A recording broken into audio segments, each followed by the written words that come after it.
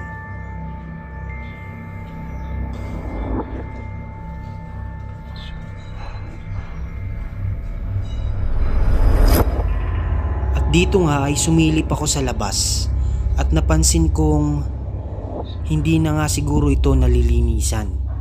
Kaya marami ng damo.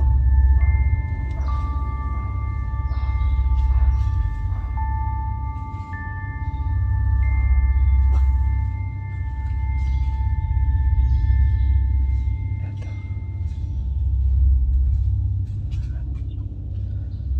Abandonado na nga.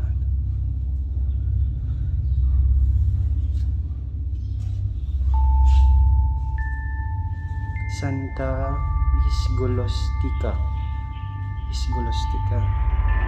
Shiva.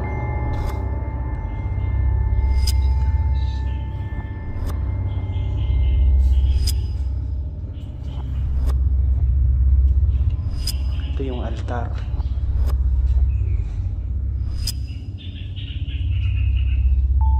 At dito nga, paglabas ko sa side na ito, ay may mga nakita akong hindi natapos na mga poste.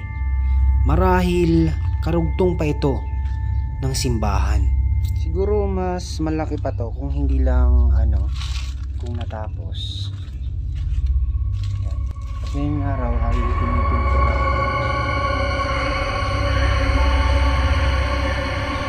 Mas maganda sana dito mga ka-low budget kung may drone para makita natin.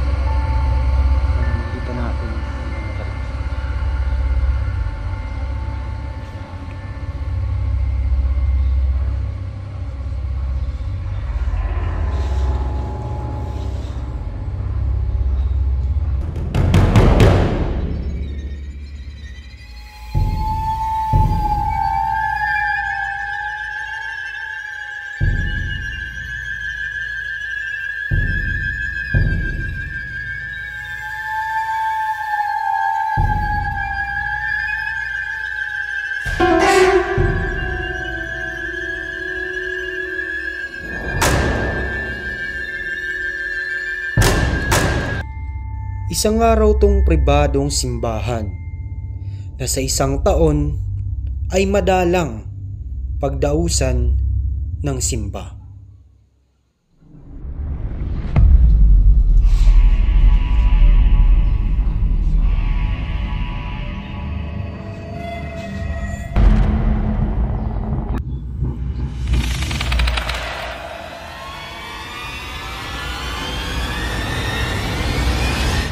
At isa pa nga sa mga napansin ko sa lugar na ito, yung mga malalaking poste.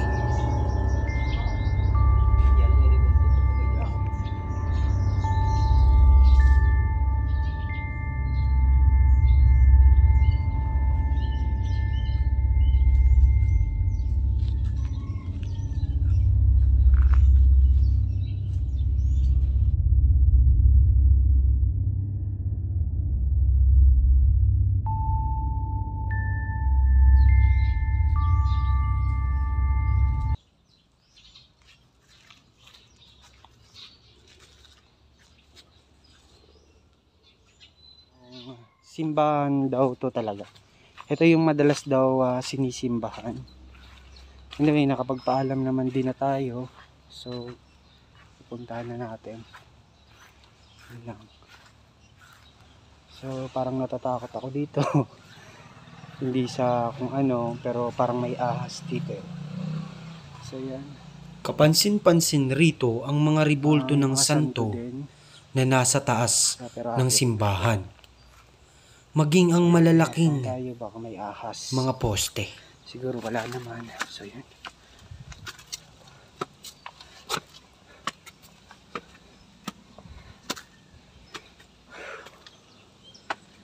Ito. May mga santo din dito. Ang daming santo. Yan.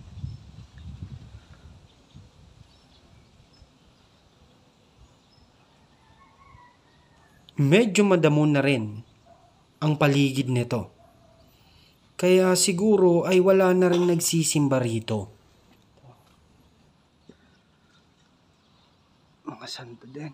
Daming santo dito. Mga ka-low budget. Sinubukan ko sanang ikutin Pero bihira na lang daw yung dito na taas ng nagsisimba. simbahan na ito. Pero Yung nakita mga kong pinuntahan natin dito, sira-sira dito na talaga yan. at baka mahulog pa ako. Kaya mas minabuti ko ritong bumaba na lang at tignan ang nasa loob ng Tapos na tayo sa simbahan. baba, titignan natin. Yung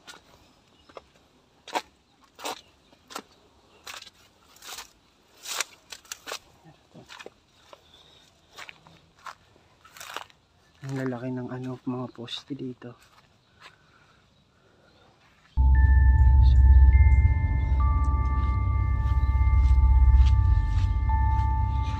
So parang ito yung entrance dito.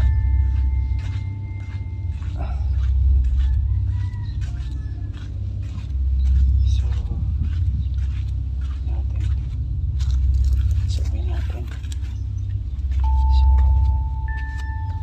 madamo. Siyan may santo din. Si ang tawag dyan. Ito yung santong isa din. Yan.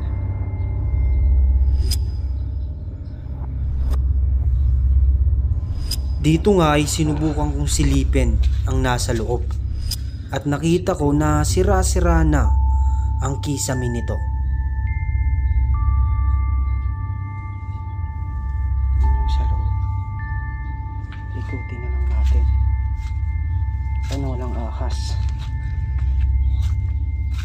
No? May mga bamboo pa naman. So ito yung sa likod.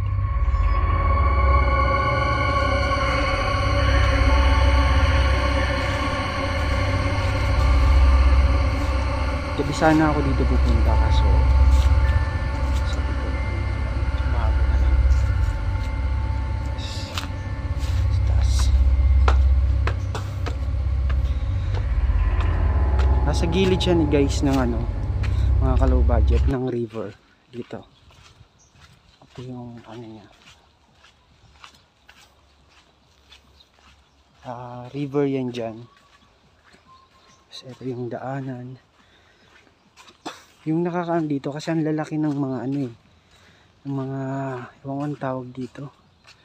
Yan lalaki. Tapos dito pa lang.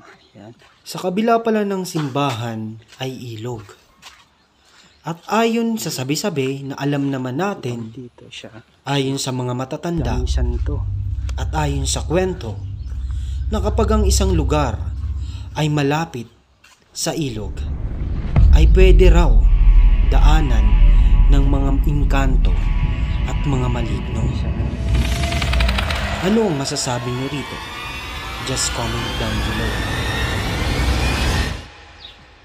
So, parang entrance to.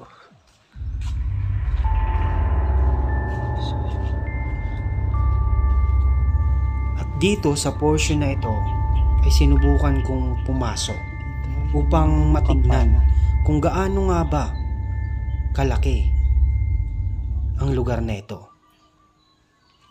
At dito nga ay napaisip ako kung bakit napabayaan o bakit hindi na naipapaayos ang lugar na ito.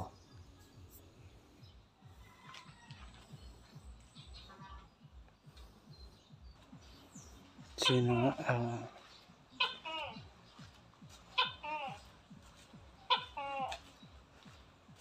napakalaki mga ka-low budget. Yan.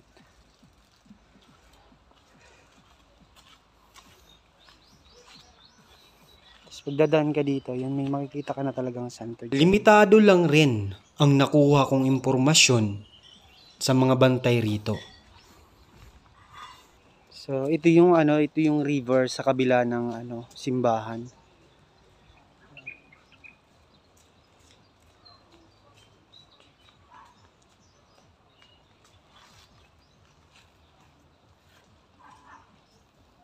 Tapos yun yung cross niya parang natumba na.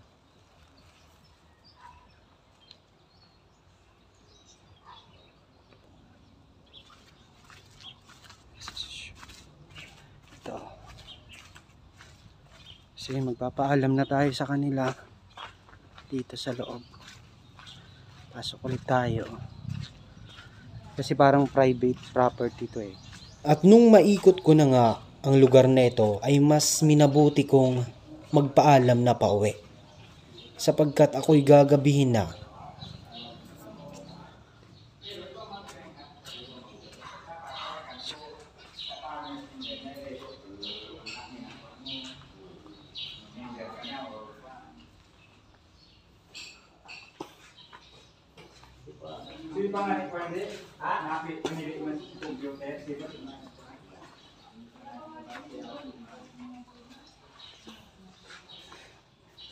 Ma'am, sir. Alis na po kami. Thank you po sana. Sige po, thank you po. Sa aking pag-alis sa lugar na ito ay namuo ang iba't ibang katanungan sa aking isipan. Kung ano ang nangyari sa lugar na ito at kung bakit inabandona ang simbahan na ito.